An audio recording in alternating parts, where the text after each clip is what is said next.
Hi friends, mother earth ಚಾನಲ್ಗೆ ಮತ್ತೊಮ್ಮೆ ಸ್ವಾಗತ.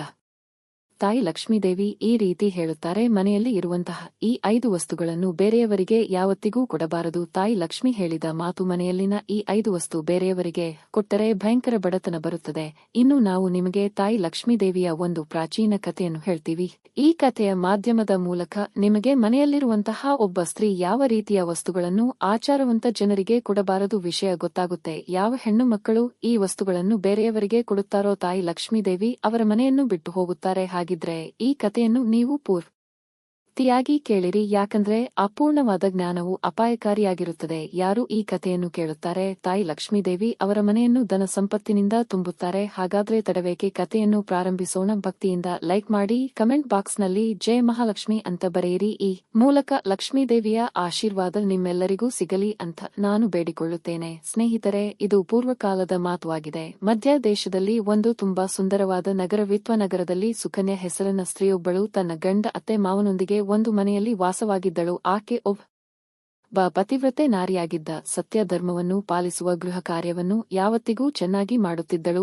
ಈಕೆ ಸ್ವಭಾವ ದಯದಿಂದ ಕೊಡುವ, ಯಾವತ್ತಿಗೂ ಇನ್ನೊಬ್ಬರಿಗೆ ಸಹಾಯವನ್ನು ಮಾಡುತ್ತಿದ್ದ. ಸುಕನ್ಯಳ ಗಂಡ ಒಬ್ಬ ವ್ಯಾಪಾರಿಯಾಗಿದ್ದ. ದವಸ ಧಾನ್ಯದ ಅಂಗಡಿಯನ್ನ ಆತ ನಡೆಸುತ್ತಿದ್ದ. ಸುಕನ್ಯಾ ತನ್ನ ಗಂಡನನ್ನು ತುಂಬಾ ಪ್ರೀತಿ ಮಾಡುತ್ತಿದ್ದಳು. ಸುಕನ್ಯಾ ಪ್ರತಿದಿನ ಗಂಡನಿಗಿಂತ ಮೊದಲು ಬೇಗನೆ ಎದ್ದು ತನ್ನ ಮನೆಯ ಅಂಗಳವನ್ನು ಸ್ವಚ್ಛಗೊಳಿಸುತ್ತಿದ್ದಳು. ನಂತರ ರಂಗೋಲಿಯನ್ನು ಹಾಕಿ ಅಂಗಳವನ್ನು ಶೃಂಗರಿಸುತ್ತಿದ್ದಳು. ನಂತರ ತನ್ನ ಮನೆಯನ್ನು ಸ್ವಚ್ಛಗೊಳಿಸುತ್ತಿದ್ದಳು. ನಂತರ ಸ್ನಾನ ಇತ್ಯಾದಿ ಕರ್ಮಗಳನ್ನು ಮುಗಿಸಿಕೊಂಡು ತುಳಸಿ ಗಿಡಕ್ಕೆ ನೀರು ಹಾಕುವುದು, ನಂತರ ದೇವತೆಗಳ ಪೂಜೆಯನ್ನು ಮಾಡುತ್ತಿದ್ದಳು. ಈ ರೀತಿ ಪ್ರತಿದಿನ ಆಕೆ ನಿತ್ಯ ಕರ್ಮಗಳನ್ನು ಮಾಡುತ್ತಿದ್ದ. ಸುಕನ್ಯಾ ಯಾವತ್ತಿಗೂ ಬೇರೆಯವರಿಗೆ ಅವಮಾನ ಮಾಡಿಲ್ಲ. ಎಲ್ಲರ ಜೊತೆಗೆ ಚೆನ್ನಾಗಿ ಮಾತನಾಡುತ್ತಿದ್ದಳು. ಎಲ್ಲರೂ ಈಕೆಯನ್ನು ನೋಡಿ, ಈಗ ಸಾಕ್ಷಾತ್ ಲಕ್ಷ್ಮೀ ದಿವ್ಯ ಗುಣಗಳನ್ನು ಹೊಂದಿರುವಂತಹ ಮಹಿಳೆಯನ್ನು, ಇವುಗಳ ಜೊತೆಗೆ ದಾನ ಧರ್ಮದ ವಿಷಯ ಬಂದಾಗ ಯಾವತ್ತಿಗೂ ಈಕೆ ಹಿಂಜರಿಯುತ್ತಿರಲಿಲ್ಲ. ಮನೆಯ ದ್ವಾರದ ಮುಂದೆ ಯಾರೇ ಬಂದರೂ ದಾನ ಮಾಡದೆ ಮರಳಿ ಕಳಿಸುತ್ತಿರಲಿಲ್ಲ. ಆಕೆಯ ದ್ವಾರದಿಂದ ಬರಿಗೆಯಲ್ಲಿ ಯಾರೂ ಮರಳಿ ಹೋಗುತ್ತಿರಲಿಲ್ಲ. ಹಸಿದ ಹೊಟ್ಟೆಯಿಂದ ಯಾರಾದರೂ ಬಂದರೆ ಹೊಟ್ಟೆ ತುಂಬಿಸಿಕೊಂಡು ಮರಳಿ ಹೋಗುತ್ತಿದ್ದರು. ಅವರೆಲ್ಲ ಆಕೆಗೆ ಆಶೀರ್ವಾದ ನೀಡುತ್ತಿದ್ದರು. ಇದ್ದರಷ್ಟೇ ಅಲ್ಲದೆ ಸುಕನ್ಯಾ ಅಕ್ಕಪಕ್ಕದ ಮನೆಯವರಿಗೂ ಸಹಾಯ ಮಾಡುತ್ತಿದ್ದಳು. ಅವಶ್ಯಕತೆ ಇದ್ದವರಿಗೆ ಯಾವ ವಿಚಾರ ಮಾಡದೆ ಸಹಾಯ ಮಾಡುತ್ತಿದ್ದಳು. ಹಾಗಾಗಿ ಅಕ್ಕಪಕ್ಕದ ಜನರು ಕೂಡ ಆಕೆಗೆ ಹೆಚ್ಚಿನ ಗೌರವವನ್ನು ನೀಡುತ್ತಿದ್ದರು. ಆ ಜನರು ಹೀಗೆ ಹೇಳ್ತಾ ಇದ್ರು, ಸಾಕ್ಷಾತ್ ಅನ್ನಪೂರ್ಣೇಶ್ವರಿ ದೇವಿಯ ಇವರ ರೂಪದಲ್ಲಿ ಜನ್ಮ ತಾಳಿದ್ದಾರೆ. ಎಲ್ಲರೂ ಈಕೆಯ ಬಗ್ಗೆ ಒಳ್ಳೆಯ ಮಾತನಾಡುತ್ತಿದ್ದರು. ಆದರೆ ಜನರ ಈ ಮಾತುಗಳನ್ನು ಕೇಳಿ ಸುಕನ್ಯಾ ಯಾವತ್ತಿಗೂ ಅಹಂಕಾರದಲ್ಲಿ ನಡೆದುಕೊಳ್ಳಲಿಲ್ಲ. ಎಲ್ಲರಿಗೂ ಗೌರವ ಕೊಟ್ಟು ಮಾತನಾಡುತ್ತಿದ್ದಳು. ಇಲ್ಲಿ ಒಂದು ದಿನ ಏನಾಗುತ್ತದೆ ಅಂದರೆ, ಪಕ್ಕದ ಮನೆಯ ಒಬ್ಬ ಮಹಿಳೆ ಇವರ ಮನೆಗೆ ಬರುತ್ತಾಳೆ. ಆಗ ಸುಕನ್ಯಾ ಹೇಳುತ್ತಾಳೆ, ತಂಗಿ, ನಿನಗೆ ಏನಾದರೂ ಅವಶ್ಯಕತೆ ಇದ್ದರೆ ಹೇಳು, ನಾನು ನಿನಗೆ ಕೊಡುತ್ತೇನೆ. ಆಗ ಆ ಮಹಿಳೆ ಹೇಳುತ್ತಾಳೆ, ನಮ್ಮ ಮನೆಗೆ ತುಂಬಾ ಅತಿಥಿಗಳು ಬಂದಿದ್ದಾರೆ. ನಾನು ಭೋಜನವನ್ನು ತಯಾರಿಸಿ ಸುತ್ತಿದ್ದೇನೆ. ಹಾಗಾಗಿ ನಾನು ನನ್ನ ಬಳಿ ರೊಟ್ಟಿಯನ್ನು ಮಾಡಲು ರೊಟ್ಟಿಯ ಮಣಿ ಮತ್ತು ತವೆ ಕೇಳಲು ಬಂದಿರುವೆನು. ಸ್ವಲ್ಪ ಸಮಯದವರೆಗೆ ಈ ವಸ್ತುಗಳನ್ನು ನನಗೆ ನೀನು ಕೊಟ್ಟರೆ ನನಗೆ ತುಂಬಾ ಸಹಾಯ ಆಗುತ್ತದೆ. ಕೆಲಸದ ನಂತರ ನಾನು ನಿನಗೆ ಮರಳಿ ಕೊಡುತ್ತೇನೆ ಅಂತ ಆ ಮಹಿಳೆ ಹೇಳುತ್ತಾಳೆ. ಕೆಲಸದ ನಂತರ ನಾನು ನಿನಗೆ ಮರಳಿ ಕೊಡುತ್ತೇನೆ ಅಂತ ಆ ಮಹಿಳೆ ಹೇಳುತ್ತಾಳೆ. ಸುಕನ್ಯಾ ಈ ರೀತಿ ಹೇಳುತ್ತಾಳೆ, ತಂಗಿ, ಇದರಲ್ಲಿ ಯಾವ ದೊಡ್ಡ ವಿಷಯವಿದೆ? ಈಗ ನನಗಂತೂ ರೊಟ್ಟಿ ಮಾಡುವ ತವೆ ಮತ್ತು ಮಣಿಯ ಅವಶ್ಯಕತೆ ಇಲ್ಲ. ನೀನು ಅವುಗಳನ್ನು ತೆಗೆದುಕೊಂಡು ಹೋಗು. ನಂತರ ಸುಕನ್ಯಾ ಅಡುಗೆ ಮನೆಗೆ ಹೋಗಿ ರೊಟ್ಟಿ ಮಾಡುವ ತವೆ ಮತ್ತು ಮಣಿಯ ತಂದು ಆ ಮಹಿಳೆಗೆ ಕೊಡುತ್ತಾಳೆ. ಆ ಮಹಿಳೆ ಅವುಗಳನ್ನು ತೆಗೆದುಕೊಂಡು ಧನ್ಯವಾದ ತಿಳಿಸಿ ಅಲ್ಲಿ ಆಕೆ ತನ್ನ ಮನೆಗೆ ಅವುಗಳನ್ನು ತೆಗೆದುಕೊಂಡು ಹೋಗುತ್ತಾಳೆ. ಸ್ವಲ್ಪ ಸಮಯದ ನಂತರ ಬೇರೆ ಒಬ್ಬ ಸ್ತ್ರೀ ಸುಕನ್ಯಾಳ ಮನೆಗೆ ಬರುತ್ತಾಳೆ. ಸುಕನ್ಯಾ ಆಕೆ ಕೂಡ ಪ್ರೀತಿಯಿಂದ ಸ್ವಾಗತಿಸಿದ್ದಾಳೆ. ಬನ್ನಿ ತಂಗಿ, ನಿಮಗೆ ಏನು ಬೇಕಾಗಿದೆ ತಿಳಿಸಿ ಅಂತ ಹೇಳುತ್ತಾಳೆ. ಆಗ ಆ ಸ್ತ್ರೀ ಹೇಳುತ್ತಾಳೆ, ನನ್ನ ಮನೆಯಲ್ಲಿ ತುಂಬಾ ಕಸದಿಂದ ತುಂಬಿದ ಕಸಕೊಳಕುವಾಗಿದೆ. ಕಸ ಕೂಡಿದೆ. ನನ್ನ ಮನೆಯನ್ನು ಸ್ವಚ್ಛಗೊಳಿಸಲು ನನ್ನ ಬಳಿ ಏನೂ ಇಲ್ಲ. ಹಾಗಾಗಿ ನಾನು ನಿನ್ನ ಬಳಿ ಪೊರಕೆಯನ್ನು ಕೇಳಲು ಬಂದಿರುವೆನು. ನಿನಗೆ ಯಾವ ಸಮಸ್ಯೆ ಇಲ್ಲ ಅಂದ್ರೆ ನಿಮ್ಮ ಮನೆಯಲ್ಲಿರುವ ಪೊರಕೆಯನ್ನು ನನಗೆ ಕೊಡು. ನಾನು ನನ್ನ ಮನೆಯನ್ನು ಸ್ವಚ್ಛಗೊಳಿಸಿ ಮರಳಿ ಹಿಂತಿರುಗಿಸುತ್ತೇನೆ. ಇಲ್ಲಿ ಸುಕನ್ಯಾ ಯಾವ ವಿಚಾರ ಮಾಡದೆ ತನ್ನ ಮನೆಯಲ್ಲಿರುವಂತಹ ಪೊರಕೆಯನ್ನು ಆ ಮಹಿಳೆಗೆ ಕೊಟ್ಟು ಕಳುಹಿಸುತ್ತಾಳೆ. ಸ್ವಲ್ಪ ಸಮಯದ ನಂತರ ಮತ್ತೊಬ್ಬ ಸ್ತ್ರೀ ಸುಕನ್ಯಾಳ ಮನೆಗೆ ಬರುತ್ತಾಳೆ. ಸುಕನ್ಯಾ ಆಕೆಯನ್ನು ಕೂಡ ತುಂಬಾ ಪ್ರೀತಿಯಿಂದ ಸ್ವಾಗತಿಸುತ್ತಾಳೆ. ಸುಕನ್ಯಾ ಹೇಳ್ತಾಳೆ, ತಂಗಿ, ಯಾವ ಕಾರಣದಿಂದಾಗಿ ನಮ್ಮ ಮನೆಗೆ ಬಂದಿರುವೆ? ನಿನಗೆ ಏನಾದರೂ ಬೇಕಾಗಿದ್ದರೆ ನಿಸ್ಸಂಕೋಚವಾಗಿ ಕೇಳು, ನನಗೆ ಸಹಾಯ ಮಾಡಲು ಪ್ರಯತ್ನ ಮಾಡ್ತೀನಿ. ಆಗ ಬಂದಿರುವಂತಹ ಸ್ತ್ರೀ ಹೇಳುತ್ತಾಳೆ, ಹೇ ಸುಕನ್ಯಾ ತಂಗಿ, ನೀನು ತುಂಬಾ ದಯಾಳು ಆಗಿದ್ದೀಯಾ. ನಾನು ನಿನ್ನ ಬಗ್ಗೆ ಹಲವಾರು ಮಾತುಗಳನ್ನು ಕೇಳಿದ್ದೇನೆ. ನೀನು ಎಲ್ಲರಿಗೂ ಸಹಾಯವನ್ನು ಮಾಡುತ್ತಿರುತ್ತೀಯ. ಹಾಗಾಗಿ ನಾನು ನಿನ್ನ ಬಳಿ ಚಿಕ್ಕ ಸಹಾಯವನ್ನು ಕೇಳಲು ಬಂದಿರುವೆನು. ಸುಕನ್ಯಾ ಈ ರೀತಿ ಹೇಳುತ್ತಾಳೆ, ತಂಗಿ, ಸಂಕೋಚ ಪಡಬೇಡ. ಏನೇ ಬೇಕಿದ್ದರೂ ಕೇಳು. ನನ್ನ ಬಳಿ ಇದ್ದರೆ ನಾನು ತಡೆಯುವುದಿಲ್ಲ. ಖಂಡಿತವಾಗಿ ನಾನು ನಿನಗೆ ಸಹಾಯವನ್ನು ಮಾಡುತ್ತೇನೆ. ನಂತರ ಆ ಸ್ತ್ರೀ ಹೇಳುತ್ತಾಳೆ, ತಂಗಿ, ನನ್ನ ಮಗಳನ್ನು ನೋಡಲು ಹುಡುಗನ ಕಡೆಯವರು ಬರುತ್ತಿದ್ದಾರೆ. ಹಾಗಾಗಿ ನನಗೆ ಒಂದು ಚಿಂತೆ ಇದೆ. ಧರಿಸಿಕೊಳ್ಳಲು ನನ್ನ ಬಳಿ ಯಾವ ಒಡವೆಗಳೂ ಇಲ್ಲ. ನನ್ನ ಮಗಳಿಗೆ ಏನು ಕೊಡಲಿ? ಆಕೆಯ ಬಳಿ ಧರಿಸಿಕೊಳ್ಳಲು ಒಳ್ಳೆಯ ಬಟ್ಟೆಗಳು ಸಹ ಇಲ್ಲ. ಹಾಗಾಗಿ ದಯವಿಟ್ಟು ನನಗೆ ಸ್ವಲ್ಪ ಒಡವೆಗಳನ್ನು, ಬಟ್ಟೆಗಳನ್ನು ಉದ್ದರಿಯ ರೂಪದಲ್ಲಿ ಕೊಡಿ. ಕೇವಲ ಒಂದು ದಿನ ಸಾಕು. ಯಾವಾಗ ವರ್ಣ ಕಡೆಯವರು ಮರಳಿ ಹೋಗುತ್ತಾರೆ, ಮರಳಿ ನಿಮ್ಮ ಒಡವೆಗಳನ್ನು, ವಸ್ತ್ರಗಳನ್ನು ಕೊಡುತ್ತೇನೆ. ಪಕ್ಕದ ಮನೆಯ ಮಹಿಳೆ ಈ ಮಾತನ್ನು ಕೇಳಿ ಸುಕನ್ಯಾ ಈ ರೀತಿ ಹೇಳುತ್ತಾಳೆ, ಕೇವಲ ಇಷ್ಟು ಚಿಕ್ಕ ವಿಷಯವೇ? ಈ ತಂಗಿ, ನೀನು ಚಿಂತಿಸಬೇಡ. ನಿನ್ನ ಮಗಳು ನನ್ನ ಚಿಕ್ಕ ಮಗಳು. ಅಂತೆಯೇ ಖಂಡಿತ ನಾನು ಅವಳಿಗೆ ಸಹಾಯವನ್ನು ಮಾಡುತ್ತೇನೆ. ಈಗ ನಾನು ನಿನಗೆ ನನ್ನ ವಸ್ತ್ರಗಳನ್ನು ಕೊಡುತ್ತೇನೆ. ಇವುಗಳನ್ನು ಧರಿಸಿದ ನಂತರ ನಿನ್ನ ಮಗಳು ರಾಜಕುಮಾರಿಯಂತೆ ಕಾಣುತ್ತಾಳೆ. ನಂತರ ಸುಕನ್ಯಾ ಮನೆಯ ಒಳಗಡೆ ಹೋಗಿ ತನ್ನ ಆಭರಣಗಳನ್ನು, ವಸ್ತ್ರಗಳನ್ನು ತರುತ್ತಾಳೆ. ಪಕ್ಕದ ಮನೆ ಮಹಿಳೆಗೆ ಆ ಸೀರೆ, ಒಡವೆಗಳನ್ನು ಕೊಡುತ್ತಾಳೆ. ಆಕೆ ಖುಷಿಯಾಗಿ ಅವುಗಳನ್ನೆಲ್ಲ ತೆಗೆದುಕೊಂಡು ಹೋಗುತ್ತಾಳೆ. ನಂತರ ಸಾಯಂಕಾಲ ಆಗುತ್ತದೆ. ಮತ್ತೆ ಇನ್ನೊಬ್ಬರು ಸುಕನ್ಯಾಳ ಮನೆಗೆ ಬರುತ್ತಾರೆ. ಸುಕನ್ಯಾ ಕೂಡ ತುಂಬಾ ಪ್ರೀತಿಯಿಂದ ಸ್ವಾಗತಿಸುತ್ತಾರೆ.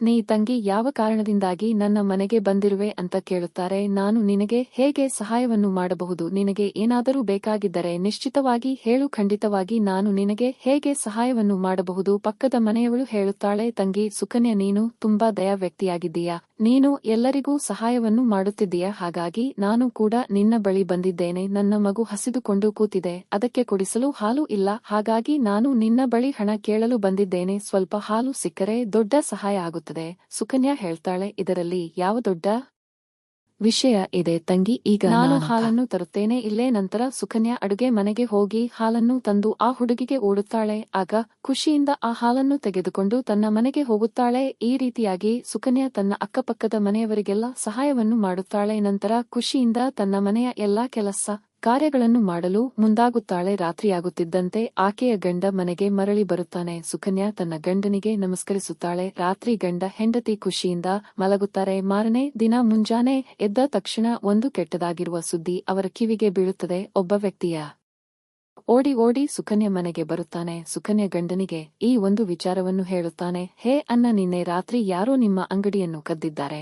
ಅಲ್ಲಿ ಯಾವ ದವಸ ಧಾನ್ಯಗಳು ಸಹ ಇಲ್ಲ. ಸುಕನ್ಯಾ ಗಂಡ ಆ ಮಾತನ್ನು ಕೇಳಿ ಹೆದರಿಕೊಳ್ಳುತ್ತಾನೆ. ಓಡಿಹೋಗಿ ತನ್ನ ಅಂಗಡಿಯ ನೋಡುತ್ತಾನೆ. ಅಲ್ಲಿರುವ ಎಲ್ಲಾ ದವಸ ಧಾನ್ಯಗಳನ್ನು ಯಾರೋ ಕಳ್ಳತನ ಮಾಡಿ ತೆಗೆದುಕೊಂಡು ಅವರು ಓಡಿ ಹೋದರು. ಆ ದುಗುಕದಿಂದ ನಿರಾಶೆಗೊಂಡು ತನ್ನ ಮನೆಗೆ ಮರಳಿ ಬರುತ್ತಾನೆ. ತನ್ನ ಹೆಂಡತಿಯಾದ ಸುಕನ್ಯಾ ಅಲ್ಲಿಗೆ ಎಲ್ಲ ಮಾತುಗಳನ್ನು ವಿವರಿಸುತ್ತಾನೆ. ಅದನ್ನ ಕೇಳಿ ಸುಕನ್ಯಾ ತುಂಬಾ ದುಃಖದಿಂದ ಅಳ್ತಾಳೆ. ಸುಕನ್ಯಾ ಈ ರೀತಿ ಹೇಳುತ್ತಾಳೆ, ನೀವು ಚಿಂತೆ ಮಾಡಬೇಡಿ. ನಮ್ಮ ಮನೆಯಲ್ಲಿ ಇನ್ನೂ ಹೆಚ್ಚಿನ ಧನ ಸಂಪತ್ತು ಇದೆ. ಇದರಿಂದ ಮರಳಿ ನೀವು ನಿಮ್ಮ ಹೊಸ ವ್ಯಾಪಾರವನ್ನು ಶುರು ಮಾಡಬಹುದು. ಆದರೆ ಯಾವಾಗ ಸುಕನ್ಯಾ ತನ್ನ ಧನಸಂಪತ್ತನ್ನು ನೋಡಲು ಹೋಗುತ್ತಾಳೆ, ಅದು ಕೂಡ ಪೂರ್ತಿಯಾಗಿ ಖಾಲಿಯಾಗಿರುತ್ತದೆ. ಎಲ್ಲಾ ಒಡವೆಗಳು ಕೂಡ ಕಳ್ಳತನವಾಗಿದೆ. ಇದನ್ನು ಕಂಡು ಸುಕನ್ಯಾಲಿಕ್ಕೆ ತುಂಬಾ ದುಃಖವಾಗುತ್ತದೆ. ಇದೆಲ್ಲ ಹೇಗಾಯಿತು ಅಂತ ಆಕೆಗೆ ಗೊತ್ತೇ ಆಗೋದಿಲ್ಲ. ಸುಕನ್ಯಾ ಗಂಡ ಆಕೆಯ ಮೇಲೆ ತುಂಬಾ ಕೋಪ ಮಾಡಿಕೊಳ್ಳುತ್ತಾನೆ. ನಂತರ ಕೇಳುತ್ತಾನೆ, ಸುಕನ್ಯಾ, ನಿಜ ಹೇಳು, ನಮ್ಮ ಮನೆಯ ಒಳಗಡೆ ಇರುವಂತಹ ಒಡವೆಗಳೆಲ್ಲ, ಹಣವೆಲ್ಲ ಎಲ್ಲಿ ಹೋಯಿತು? ಸುಕನ್ಯಾ ಹೇಳ್ತಾಳೆ, ಸ್ವಾಮಿ, ನಾನು ಮನೆಯಲ್ಲಿ ಇದ್ದೆ. ಎಲ್ಲ ಒಡವೆ ಧನ ಸಂಪತ್ತು ಈ ಬಂದ ಕಪಾಟಿನಲ್ಲೇ ಇತ್ತು. ಇದನ್ನ ಯಾರು ಕಳ್ಳತನ ಮಾಡಿದ್ರು ಅಂತ ಗೊತ್ತಿಲ್ಲ. ದಯವಿಟ್ಟು ನೀವು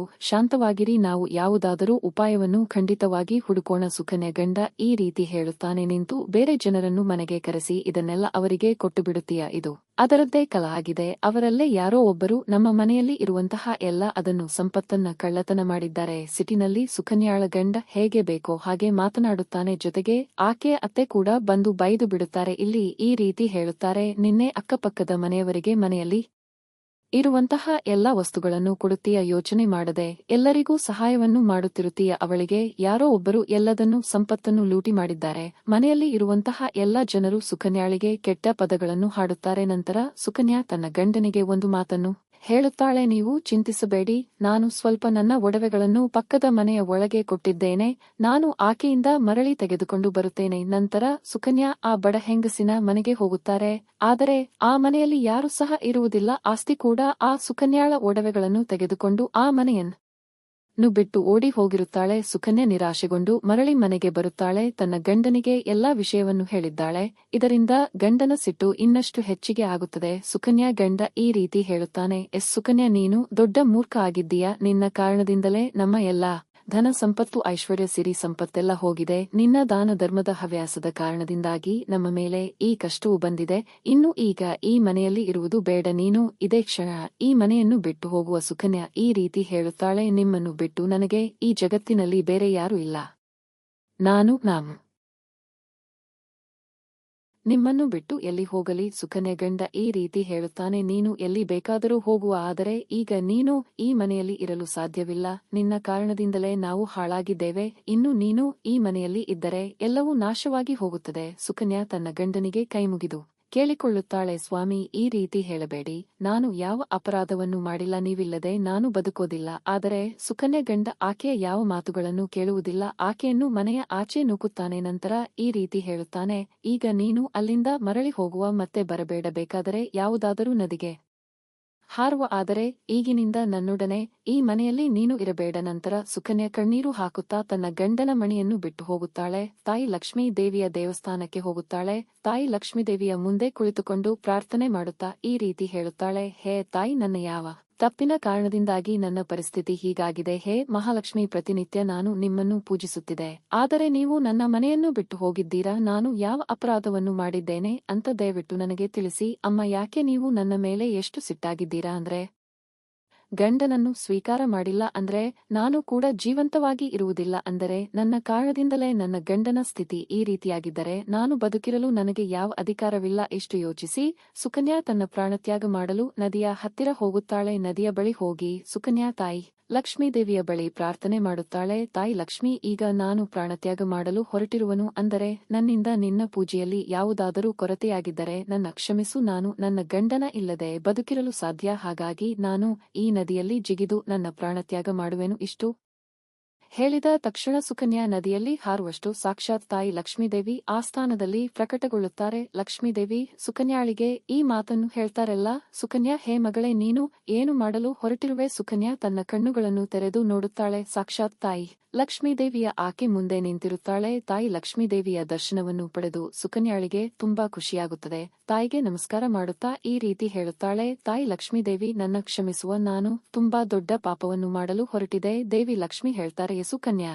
ಮನುಷ್ಯರು ತಮ್ಮ ಪ್ರಾಣವನ್ನು ತೆಗೆದುಕೊಳ್ಳಬಾರದು. ಇದು ಮಹಾಪಾಪವೇ ಆಗಿದೆ.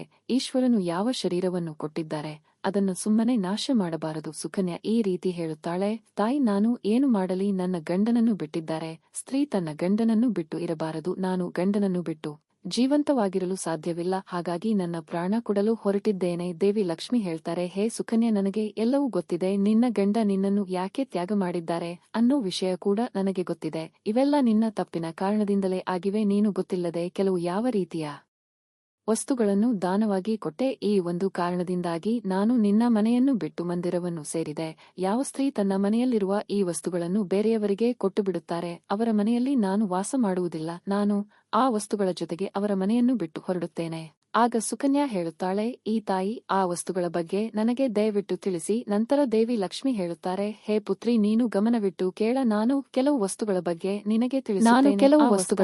ನಿನಗೆ ತಿಳಿಸುತ್ತೇನೆ. ಆ ವಸ್ತುಗಳನ್ನು ಯಾವುದೇ ಸ್ತ್ರೀಯರಾಗಲಿ ಬೇರೆಯವರಿಗೆ ಕೊಡಬಾರದು. ಎಲ್ಲಕ್ಕಿಂತ ಮೊದಲನೆಯ ವಸ್ತು ಅಡುಗೆಯನ್ನು ಮಾಡಲು ಬಳಸುವಂತಹ ಅಥವಾ ಕಡತಗಳನ್ನು ಬೇರೆಯವರಿಗೆ ಕೊಡಬಾರದು. ರೊಟ್ಟಿಯನ್ನು ಮಾಡುವಂತಹ ಮಣಿಯನ್ನು ಕೂಡ ಕೊಡಬಾರದು. ಯಾಕಂದ್ರೆ ಅಡುಗೆ ಮನೆಯಲ್ಲಿ ಇವುಗಳಿಗೆ ಹೆಚ್ಚಿನ ಮಹತ್ವ ಇರುತ್ತದೆ. ಈ ವಸ್ತುಗಳ ಪವಿತ್ರತೆ ಯಾವತ್ತಿಗೂ ಇರಬೇಕು. ಇದೇ ವಸ್ತುಗಳ ಮೂಲಕ ಭಗವಂತನಾದ ವಿಷ್ಣುವಿಗೆ ಪ್ರಸಾದವನ್ನು ತಯಾರಿಸಲಾಗುತ್ತದೆ ಮತ್ತು ಮನೆಯಲ್ಲಿ ಸಿದ್ಧವಾದ ಮೊದಲ ರೊಟ್ಟಿಯನ್ನು ಹಸುವಿಗೆ ತಿನ್ನಿಸಲಾಗುತ್ತದೆ. ಹಾಗಾಗಿ ಈ ವಸ್ತು ಯಾವತ್ತಿಗೂ ಶುದ್ಧವಾಗಿ ಸತ್ಯವಾಗಿ ಇಡಬೇಕು. ಬೇರೆಯವರಿಗೆ ಕೊಟ್ಟಾಗ ಇವು ಅಪವಿತ್ರವಾಗಬಹುದು. ನಂತರ ಇವುಗಳ ಬಳಕೆಯಿಂದ ಅಶುಭ ಫಲಗಳು ಸಿಗುತ್ತವೆ. ಹಾಗಾಗಿ ಸುಕನ್ಯಾ, ನೀನು ನಿನ್ನ ಮನೆಯಲ್ಲಿರುವಂತಹ ರೊಟ್ಟಿ ಮಾಡುವಂತಹ ಮನೆಯಾಗಲಿ ತಲೆಕೆಡೆಗಳನ್ನು ಬೇರೆಯವರಿಗೆ ಕೊಟ್ಟ ಮೊದಲ ತಪ್ಪನ್ನು ಮಾಡಿದೀಯಾ. ಮುಂದೆ ತಾಯಿ ಲಕ್ಷ್ಮೀದೇವಿ ಈ ರೀತಿ ಹೇಳುತ್ತಾರೆ, ಸುಕನ್ಯಾ, ಈಗ ನೀನು ಬೇರೆ ವಸ್ತುವಿನ ಬಗ್ಗೆ ತಿಳಿದುಕೋ. ಇನ್ನು ನಿನ್ನ ಪಕ್ಕದ ಮನೆಯ ಒಳಗೆ ಮನೆಯಲ್ಲಿ ಇಟ್ಟಿರುವಂತಹ ಪೊರಕೆಯನ್ನು ಕೊಟ್ಟಿದ್ದೀಯಾ? ಯಾವ ಒಂದು ವಸ್ತುವಿನಲ್ಲಿ ನನ್ನ ವಾಸ ಯಾವತ್ತಿಗೂ ಇರುತ್ತದೆಯೋ, ಯಾವ ವಸ್ತು ನನಗೆ ಅತ್ಯಂತ ಪ್ರಿಯವಾಗಿ ಇದೆಯಾ, ನೀನು ಅದನ್ನ ಬೇರೆಯವರಿಗೆ ಕೊಟ್ಟಿದ್ದೀಯಾ? ಇಂತಹ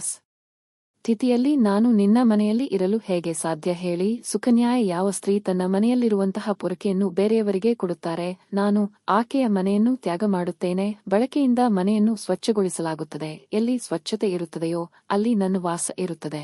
ಒಂದು ಮಾತನ್ನು ನೆನಪಿಟ್ಟು ಮನೆಯಲ್ಲಿ ಪೊರಕೆಯನ್ನು ಯಾವತ್ತಿಗೂ ಮುಚ್ಚಿಡಬೇಕು. ಪೊರಕೆಯ ಮೇಲೆ ಆಚೆ ಇರುವ ಜನರ ದೃಷ್ಟಿ ಕೊಡಬೇಡಬಾರದು. ಹೊರಗೆ ಒಂದು ಅತ್ಯಂತ ಪವಿತ್ರವಾದ ವಸ್ತುವಾಗಿದೆ. ಇದಕ್ಕೆ ಕಾಲುಗಳನ್ನು ಸ್ಪರ್ಶ ಕೂಡ ಮಾಡಬಾರದು. ಇದರಿಂದ ಹೊಲಸಾಗಿರುವ ವಸ್ತುಗಳನ್ನು ಸ್ವಚ್ಛಗೊಳಿಸಬಾರದು. ತಾಯಿ ಲಕ್ಷ್ಮೀದೇವಿ ಹೇಳುತ್ತಾರೆ, ಹೇ ಸುಕನ್ಯಾ, ನೀನು ಮೂರನೆಯ ವಸ್ತುವಿನ ಬಗ್ಗೆ ತಿಳಿ. ಇದನ್ನು ಒಬ್ಬ ಸ್ತ್ರೀ ಇತರರಿಗೆ ಯಾವುದೂ ಕೊಡಬಾರದು. ಅವುಗಳು ಆಭರಣಗಳಾಗಿವೆ. ಒಬ್ಬ ಸ್ತ್ರೀ ತನ್ನ ಆಭರಣಗಳನ್ನು ಬೇರೆ ಸ್ತ್ರೀಗೆ ಯಾವತ್ತಿಗೂ ಕೊಡಬಾರದು. ನಾನು ಯಾವತ್ತಿಗೂ ಆಭರಣಗಳಲ್ಲಿ ವಾಸ ಮಾಡುತ್ತೇನೆ. ಒಬ್ಬ ಮಹಿಳೆಯ 16 ಶೃಂಗಾರಗಳಲ್ಲಿ ಒಡವೆಗಳಿಗೆ ತುಂಬಾ ದೊಡ್ಡದಾಗಿರುವ ಮಹತ್ವ ಇದೆ. ಒಬ್ಬ ಮದುವೆಯಾದಂತಹ ಸ್ತ್ರೀ ತನ್ನ ಒಡವೆಗಳನ್ನು ಬೇರೆಯವರಿಗೆ ಕೊಡಬಾರದು. ಯಾವ ಸ್ತ್ರೀ ತನ್ನ ಆಭರಣಗಳನ್ನು ಬೇರೆಯವರಿಗೆ ಯಾರು ಕೊಡುತ್ತಾರೆ ಅಂತ ಜೀವನದಲ್ಲಿ ದೊಡ್ಡ ಬಡತನ ಬರುತ್ತದೆ. ಹೇ ಸುಕನ್ಯಾ, ಈಗ ನಾನು 4ನೆಯ ವಸ್ತುವಿನ ಬಗ್ಗೆ ಕೇಳು. ಯಾವುದೇ ಮನುಷ್ಯ ಸಾಯಂಕಾಲ ಆದ ನಂತರ ಯಾವತ್ತಿಗೂ ಶುಭ್ರ ಬಣ್ಣದ ವಸ್ತುಗಳನ್ನು, ಅಂದರೆ ಬಿಳಿ ಬಣ್ಣ ವಸ್ತುಗಳನ್ನು ದಾನ ಮಾಡಬಾರದು. ಆದರೆ ನೀನು ಸಾಯಂಕಾಲದ ಸಮಯದಲ್ಲಿ ಹಾಲಿನ ದಾನವನ್ನು ಮಾಡಿದ್ದೀಯಾ? ಸಾಯಂಕಾಲ ಹಾಲನ್ನು ಬೇರೆಯವರಿಗೆ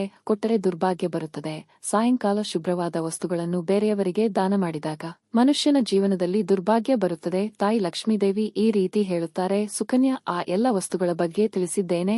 ಇವುಗಳನ್ನು ಯಾವತ್ತಿಗೂ ದಾನ ಮಾಡಬಾರದು. ಈ ವಸ್ತುಗಳನ್ನು ಇನ್ನೊಬ್ಬರಿಗೆ ಉದ್ದರಿಯ ರೂಪ ಅಥವಾ ಉಪಯೋಗ ಮಾಡಲು ಕೊಡಬಾರದು. ಸುಕನ್ಯಾ ಈ ರೀತಿ ಹೇಳುತ್ತಾಳೆ, ತಾಯಿ ಲಕ್ಷ್ಮಿ, ನನ್ನಿಂದ ದೊಡ್ಡ ತಪ್ಪಾಗಿದೆ. ನನಗೆ ಈ ವಿಷಯಗಳು ಗೊತ್ತಿರಲಿಲ್ಲ. ದಯವಿಟ್ಟು ನನ್ನ ಕ್ಷಮಿಸಿ. ನನಗೆ ಪ್ರಾಯಶ್ಚಿತ ಮಾಡಲು ಉಪಾಯವನ್ನು ತಿಳಿಸಿ. ದೇವಿ ಲಕ್ಷ್ಮಿ ಈ ರೀತಿ ಹೇಳುತ್ತಾರೆ ಎಂದು ಕಣೆಯ, ನೀನು ಮೊದಲೇ ಪ್ರಾಯಶ್ಚಿತವನ್ನು ಮಾಡಿದೀಯಾ? ಹಾಗಾಗಿ ಮರಳಿ ನೀನು ನಿನ್ನ ಮನೆಗೆ ಹೋಗುವ. ನಿನಗೆ ನಿನ್ನ ಸಂಪೂರ್ಣ ಧನ ಸಂಪತ್ತಿನ ಮರಳಿ ಕೊಡುತ್ತೇನೆ. ಇಷ್ಟೇ. ತಾಯಿ ಲಕ್ಷ್ಮಿ ಅಲ್ಲಿಂದ ಮಾಯವಾಗುತ್ತಾರೆ. ನಂತರ ಸುಕನ್ಯಾ ತಾಯಿ ಲಕ್ಷ್ಮೀದೇವಿಗೆ ಧನ್ಯವಾದಗಳನ್ನು ತಿಳಿಸಿದ್ದಾಳೆ. ಆ ಸ್ಥಾನದಿಂದ ಮನೆಯತ್ತ ಹೋಗುತ್ತಾಳೆ. ದಾರಿಯಲ್ಲಿ ತನ್ನ ಗಂಡ ಆಕೆಯನ್ನು ಹುಡುಕಾಡುತ್ತಿರುವುದು ಕಂಡುಬರುತ್ತದೆ. ಅದಾಗೆ ಬಳಿ ಬಂದು ಕ್ಷಮೆಯನ್ನು ಕೇಳುತ್ತ ತಾನೇ, ಹೇ ಸುಕನ್ಯಾ, ಹೇ ಸುಕನ್ಯಾ, ನನ್ನ ಕ್ಷಮಿಸು. ನನಗೆ ತುಂಬಾ ಕೆಟ್ಟದಾಗಿದೆ. ನೀನು ಸಾಕ್ಷಾತ್ ದೇವಿಗೆ ಸಮಾನವಾಗಿದೆ. ತಾಯಿ ಲಕ್ಷ್ಮೀದೇವಿಯ ಕೃಪೆಯಿಂದ ನಮಗೆಲ್ಲ ಧನ ಸಂಪತ್ತು ವೈಭವ ಮರಳಿ ಸಿಕ್ಕಿದೆ. ಯಾರೆಲ್ಲ ನಮ್ಮ ಧನ ಸಂಪತ್ತನ್ನು ಲೂಟಿ ಮಾಡಿದರ ಮರಳಿ ನಮಗೆ ಕೊಟ್ಟಿದ್ದಾರೆ. ನಿನ್ನ ಹೆಸರಿನ ಮೇಲೆ ಕ್ಷಮೆಯನ್ನು ಕೇಳಿದ್ದಾರೆ. ಈ ಮಾತನ್ನು ಕೇಳಿ ಸುಕನ್ಯಾಳಿಗೆ ತುಂಬಾ ಖುಷಿಯಾಗುತ್ತದೆ. ತನ್ನ ಗಂಡನ ಜೊತೆಗೆ ಮರಳಿ ಮನೆಗೆ ಬರುತ್ತಾಳೆ. ತಾಯಿ ಲಕ್ಷ್ಮೀದೇವಿಯ ಕೃಪೆಯಿಂದ ಮಳೆ, ಸುಖ, ಸಮೃದ್ಧಿ ಆಕೆಯ ಮನೆಗೆ ಬರುತ್ತದೆ. ಅದನ್ನ ಸುಕನ್ಯಾ ತನ್ನ ಮನೆಯಲ್ಲಿರುವಂತಹ ಈ 4 ವಸ್ತುಗಳನ್ನು ಬೇರೆಯವರಿಗೆ ಕೊಡಲಿಲ್ಲ. ನಿಮಗೆ ಈ ಕತೆ ಇಷ್ಟವಾದಲ್ಲಿ ಲೈಕ್ ಮಾಡಿ ಮತ್ತು ಶೇರ್ ಮಾಡಿ. ಕಮೆಂಟ್ ಬಾಕ್ಸ್ನಲ್ಲಿ ಜೈ ಮಹಾಲಕ್ಷ್ಮಿ ಅಂತ ಖಂಡಿತವಾಗಿ ಬರೆಯಿರಿ. ನಮ್ಮ ಕಥಾಸ ಚಾನೆಲ್ ಅನ್ನು ಸಬ್ಸ್ಕ್ರೈಬ್ ಮಾಡಿ. ಎಲ್ಲರಿಗೂ ಶೇರ್ ಮಾಡಿ. ಧನ್ಯವಾದಗಳು.